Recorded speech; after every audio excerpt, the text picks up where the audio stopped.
අපි අද ඇවිල්ලා ඉන්නේ කෝට්ටේ රැම්පට් වෙට්ලන්ඩ් පාර්ක් එකට. ඒ කියන්නේ කෝට්ටේ කොටු බැම්ම තෙත්බීම් උද්‍යානයට.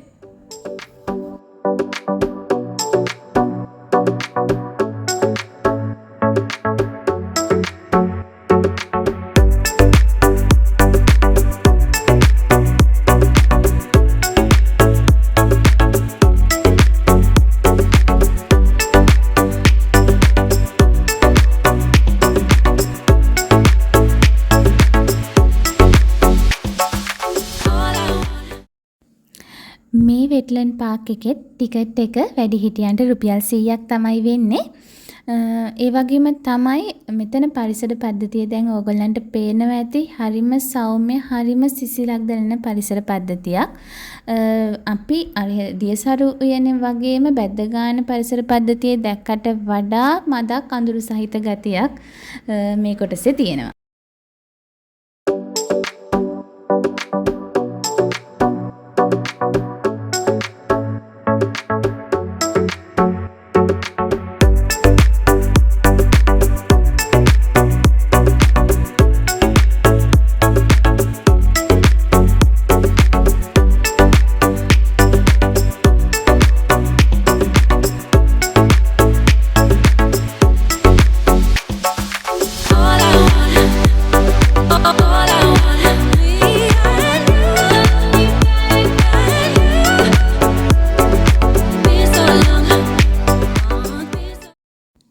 දියවන්නාවේ ළඟ තියෙන කෝට්ටේ බැද්ද ගන්න පාරේ ටිකක් දුරක් එද්දි තමයි අපිට කෝට්ටේ කොටු බැම්ම තෙත්බීම් උද්‍යානය හම්බ වෙන්නේ.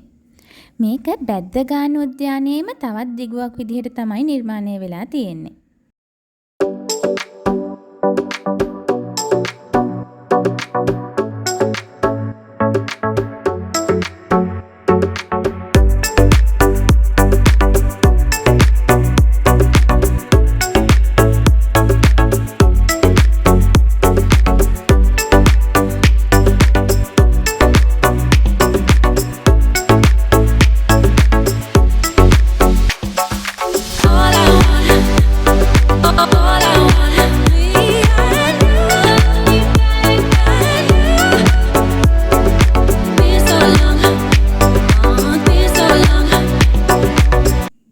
තෙත්බීම් උද්‍යානය ගැන විස්තර දැනගන්න පුළුවන් මේ විදිහේ දැන්වීම් පුවරු මේ උද්‍යානයේ තැනින් තැන පිහිටලා තියෙනවා. ඒ වගේම තමයි 2018 වසරේ ඩුබායි වල තිබුණු 13 වෙනි රැම්සා සමුළුවේදී කොළඹ නගරයේ රැම්සා තෙත්බීම් අඩවියක් ලෙස නම් කරලා තියෙනවා. දැන් මේ ගමන් කරන්නේ තෙත්බීම් උද්‍යානයේ ලී මතින් හැදිච්ච පාලමක් උඩ. ඉතින් මේ විදිහට කීපාතකට බෙදුණු විදිහට තමයි මේ පාලම හැදිලා තියෙන්නේ. අපි ඉස්සරහටම ගිහින් බලමු.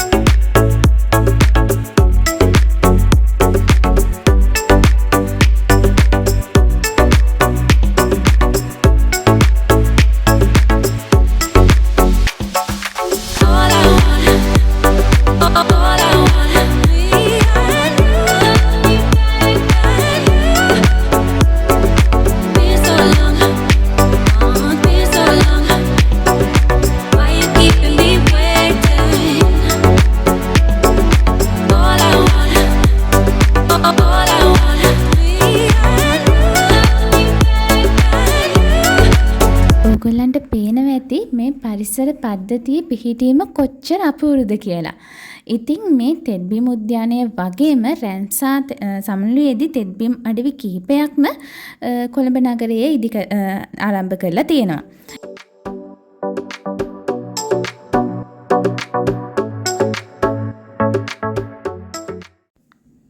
දියසරු තෙත්බීම් උද්‍යානය, හීන්හැල තෙත්බීම් උද්‍යානය, කොළොන්නාව තෙත්බීම් උද්‍යානය, කෝට්ටේ මාදින්නාගොඩ තෙත්බීම් උද්‍යානය, මුල්ලේරියාව තෙත්බීම් උද්‍යානය හා තලංගම තෙත්බීම් උද්‍යානයේ විදිහට තමයි මේ තෙත්බීම් උද්‍යාන නිර්මාණය වෙලා තියෙන්නේ.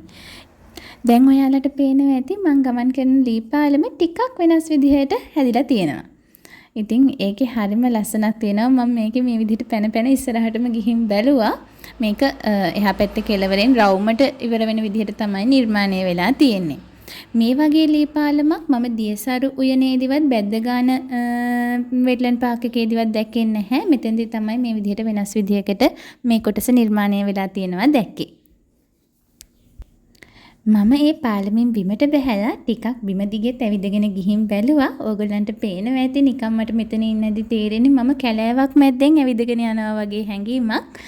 ඉතින් මෙතන මඩ ගතියක් නම් මෙතන තිබුණේ නැහැ. හරි පහසුවෙන් ඇවිදගෙන යන්න පුළුවන් විදිහට වියලි ගතියට පොළව තිබුණා. නමුත් වැස්ස කාලෙදී මේ ස්වභාවය තරමක් වෙනස් වෙනවා ඇති. මේ තෙත්බිම් වල මහඟු ප්‍රයෝජන රාශියක් කොළඹ නගරයට තියෙනවා. ගම් වතුර අවම වීම, ඒ වගේම තමයි භූගත ජල මට්ටම රඳවා ගන්න, අපද්‍රව්‍ය පෙරා දමන්න, නාගරික හරිත අවකාශයක් විදිහට මෙන්ම පක්ෂීන් වෙනත් සතුන් හට වාසස්ථානයක් විදිහට මෙම භූමිය හඳුන්වන්න පුළුවන්.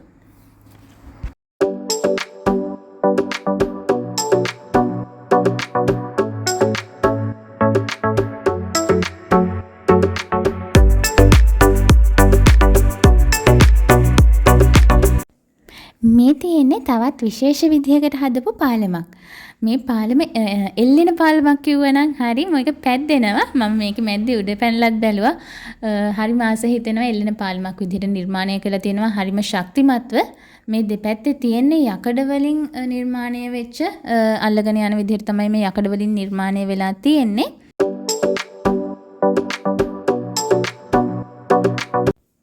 මේ භූමිය හෙක්ටයාර 14ක් පුරාවට මේ ආකාරයෙන් පැතිරිලා තියෙනවා.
ඔයාලට දැන් පේනවා ඇති මම මේ ගමන් කරන පාලමත් තරමක් වෙනස් විදිහට නිර්මාණය වෙලා තියෙනවා. දෙපැත්ත මේ විදිහට ලණු වලින් ලස්සනට වියලා වගේ තියෙන්නේ. මම මේ දැන් යන්නේ මේ උඩ පාලමෙන් කුරුල්ල නිරීක්ෂණය කරන්න තියෙන කුළුණට. දැන් මම මේ ඉන්නේ කුළුණ උඩ. හැබැයි ඔයගොල්ලන්ට පේනවා ඇති බැද්දගානේ සහ දියසරු පාක් එකේ තිබුණ කුළුණට වඩා මෙතෙන්දී උඩ ඉඳන් බලද්දී අපිට වටපිටාව පේන දුර ප්‍රමාණය අඩුයි. මොකෝ වියනක් විදිහට තමයි මේක හැදිලා තියෙන ඉහළටම යන්නේ. ඒ හින්දා අපිට දුර බලන්න බෑ. හැබැයි මෙතන ආදරය කරන අයට විශේෂයෙන්ම නිදහසේ කතා කර කර ඉන්න, ඒ වගේම ෆොටෝ ෂූට් වලට ෆොටෝස් ගන්න, ඒ වගේ හැම දෙයකටම මෙතන ඉතාමත් සුදුසු පරිසරයක් තියෙනවා. ඔයගලන්ට පේනවා ඇති ඈතින් මේ විදිහට ගොඩ නැගිලිත් පේනවා මේක උඩට නැග්ගහම.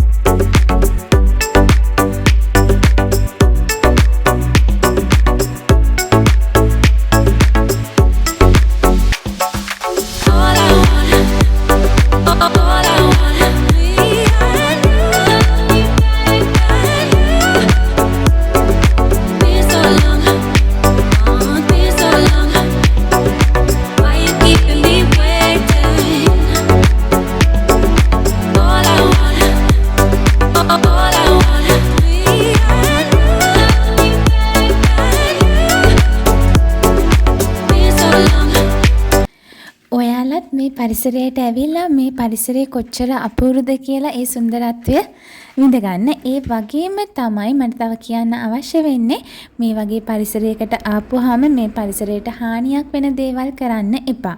මේ පරිසර පද්ධතිය අනාගතයටත් රැක ගන්න ඕනේ. ඉතින් මේ වගේ තැනකට ඇවිල්ලා අපේ පාසටහන් පමණක් මෙහි ඉතුරු කරලා මේ මතකයන් අපිට රැගෙන යන්න පුළුවන්. ඉතින් අදට ගමන අවසానයි. තවත් වීඩියෝ එකකින් හමු වෙමු.